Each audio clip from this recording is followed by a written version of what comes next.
Hello, welcome back. Alia Bhatt trending ആക്കിയ milk cake റെസിപ്പിയാണ് കേട്ടോ ഇന്ന് ഷെയർ ചെയ്യുന്നത്. നമ്മുടെ സാധാരണ ഫ്രോസ്റ്റിംഗ് കേക്കിനേക്കാൾ വളരെ എളുപ്പത്തിൽ തയ്യാറാക്കാൻ പറ്റുന്നതും എന്നാൽ വളരെയധികം ടേസ്റ്റ് ഉള്ളതുമായ ഈ ഒരു കേക്ക് എങ്ങനെയാണ് തയ്യാറാക്കുന്നതെന്ന് നോക്കാം. ആദ്യം ഡ്രൈ ഇൻഗ്രീഡിയൻസിന് വേണ്ടിയിട്ട് 1 കപ്പ് മൈദ, 1 ടേബിൾ സ്പൂൺ കോൺഫ്ലോർ, 2 നുള്ള ഉപ്പ് ഒന്ന് അരിപ്പയിലിട്ടൊന്ന് അരിച്ചെടുക്കുന്നുണ്ട്. ഇതൊരു 2-3 തവണ ഒന്ന് അരിച്ചെടുക്കാം. കേക്ക് നല്ല സോഫ്റ്റ് ആയി കിട്ടാൻ വേണ്ടിയിട്ടാണ് ഇങ്ങനെ 2-3 തവണ സീവ് ചെയ്തെടുക്കുന്നത്.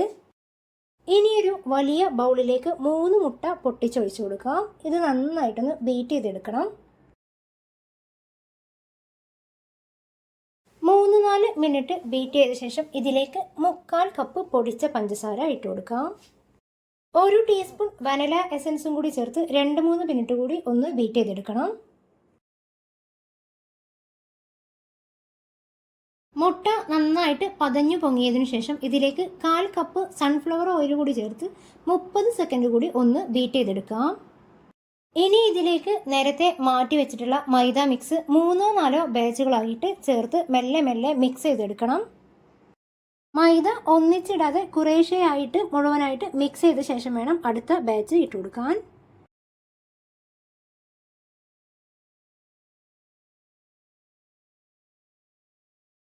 ഇനി കേക്ക് ടിന്നിൻ്റെ ഉൾവശം മുഴുവനായിട്ട് ഓയിലോ ബട്ടറോ ഒന്ന് സ്പ്രെഡ് ചെയ്ത് കൊടുക്കാം.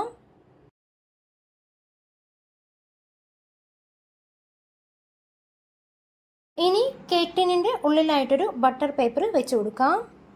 ബട്ടർ പേപ്പറിൻ്റെ മുകളിലും കുറച്ച് ഓയിലൊന്ന് സ്പ്രെഡ് ചെയ്ത് കൊടുക്കാം. ഇനി ഇതിലേക്ക് ബാറ്റർ ഒഴിച്ച് 2-3 തവണ എയർ ബബിൾസ് പോകാൻ വേണ്ടിയിട്ട് ഒന്ന് ടാപ്പ് ചെയ്തെടുക്കണം. സ്റ്റൗ ടോപ്പിൽ കുക്കറിലാണ് ഈ ഒരു കേക്ക് ബേക്ക് ചെയ്തെടുത്തിട്ടുള്ളത്.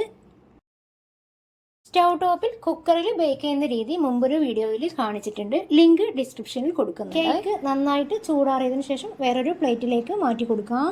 പൊടിച്ച പഞ്ചസാരയിൽ ചെറിയൊരു നനവുണ്ടായിരുന്നു കേട്ടോ, അതുകൊണ്ടാണ് കേക്ക് അത്ര പെർഫെക്റ്റ് ആകാതിരുന്നത്. ഇനി നമുക്കിതിലേക്കൊരു മിൽക്ക് മിക്സ് തയ്യാറാക്കാനുണ്ട്. അപ്പോൾ അതിന് മുന്നായിട്ട് കേക്കിൽ നന്നായിട്ടൊന്ന് ഹോൾ ഇട്ട് കൊടുക്കാം. ഒരു ബൗളിലേക്ക് 1 കപ്പ് പാലും 1 cup whipping cream, 1/2 cup condensed മിൽക്കും ചേർത്ത് നന്നായിട്ടൊന്ന് മിക്സ് ചെയ്തെടുക്കണം.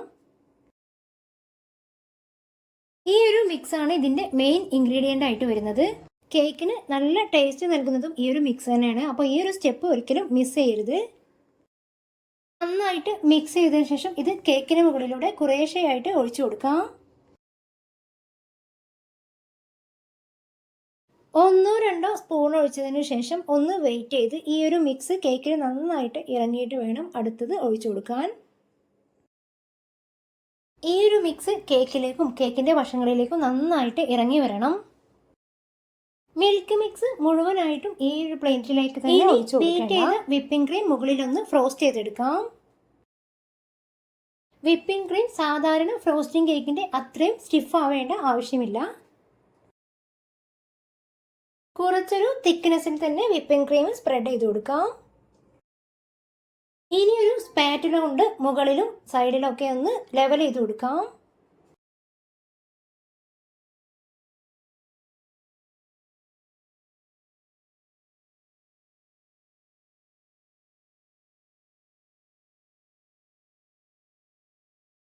ക്രീം മുകളിൽ വെറുതെ ഒന്ന് ഡെക്കറേറ്റ് ചെയ്ത് കൊടുക്കുന്നുണ്ട്. സ്പാറ്റുല കൊണ്ടോ കത്തി കൊണ്ടോ വശങ്ങളിലും നന്നായിട്ടൊന്ന് ലെവൽ ചെയ്ത് കൊടുക്കാം. ഇനി ഡെക്കറേഷന് വേണ്ടിയിട്ട് കുറച്ച് സ്ട്രോബെറീസ് കഴുകി വൃത്തിയാക്കി പകുതിയായി മുറിച്ചെടുക്കാം.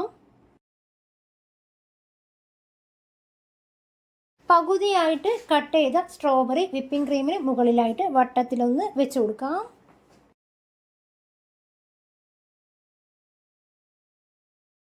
അതിനുള്ളിലായിട്ട് ബ്ലാക്ക് ബെറിയോ കറുത്ത മുന്തിരിയോ കട്ട് ചെയ്തിട്ട് വെച്ച് കൊടുക്കാം. രണ്ടും ഇല്ലാത്തതുകൊണ്ട് തൽക്കാലം ബ്ലാക്ക് റൈസിൻസ് ആണ് വെച്ച് കൊടുക്കുന്നത്.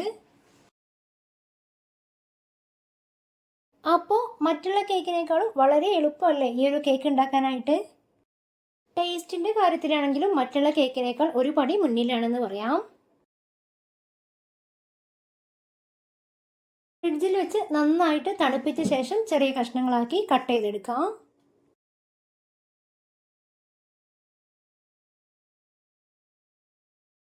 കട്ട് ചെയ്ത് സെർവ് ചെയ്യുന്ന സമയത്ത് സെർവിങ് പ്ലേറ്റിലേക്കും ഇതുപോലെ മിൽക്ക് മിക്സ് കുറേശ്ശെ ഒഴിച്ചു കൊടുക്കാം.